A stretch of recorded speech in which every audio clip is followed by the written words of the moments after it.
Chia সিডের গুণাবলী কম বেশি সবাই জানি। বলা হয়ে থাকে চিয়া সিড সুপারফুড। তারপরেও অলসতা করে প্রতিদিনের খাবার তালিকায় কেন যেন চিয়া সিড রাখি না।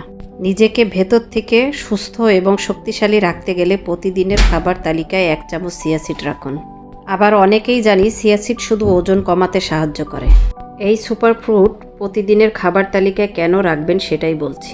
চিয়া সিডে আছে প্রাকৃতিক ওমেগা 3 ফাইবার আর প্রোটিন, যা শরীরকে রাখে চাঙ্গা ও সুস্থ। এতে আছে প্রচুর অ্যান্টিঅক্সিডেন্ট, যেটা আপনার স্কিন ভালো রাখায় অনেক সহায়ক হবে। ওজন কমানো কঠিন মনে হলে চিয়া সিড হচ্ছে পারফেক্ট সলিউশন। এতে আছে ফাইবার, দীর্ঘক্ষণ পেট ভরিয়ে রাখে, ফলে খাবারের চাহিদা একটু কমে যায়। আজ আমি রান্না করব একদম গ্রাম্য স্বাদের মিক্সড সবজি। যেহেতু আজকে পুষ্টিগুণ নিয়ে কথা বলছি, মিষ্টি কুমড়া, ফুলকপি এবং বাঁধাকপির মধ্যে কি কি ধরনের ভিটামিন আছে সেটাও একটু আলোচনা করব। মিষ্টি কুমড়া আমাদের শরীরের রোগ প্রতিরোধ ক্ষমতা বাড়ায়, কারণ এতে আছে প্রচুর পরিমাণ ভিটামিন এ ও সি। ফুলকপি পেটের জন্য ভালো, হজম শক্তি বাড়ায় এবং শরীরকে দীর্ঘক্ষণ সুস্থ রাখতে সাহায্য করে।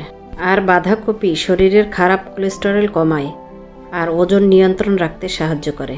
এই 3 ধরনের সবজি খুবই অল্প মশলায় ঘরোয়া পদ্ধতিতে রান্না করব। যত সুস্বাদু এবং মুখরোচক খাবার, সেটা শরীরের জন্য ক্ষতি।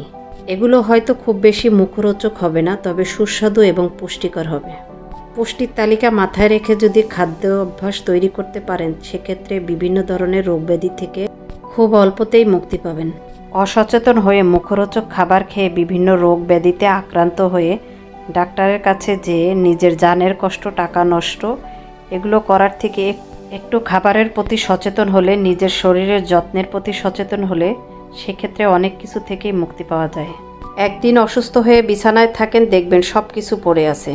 তাই সবার আগে দরকার একটু স্বার্থপর হয়ে নিজের যত্ন নেওয়া, নিজের শরীরের যত্ন নেওয়া। কারণ আমি নিজে সুস্থ না থাকলে সব কিছুই অসুস্থ হয়ে যাবে।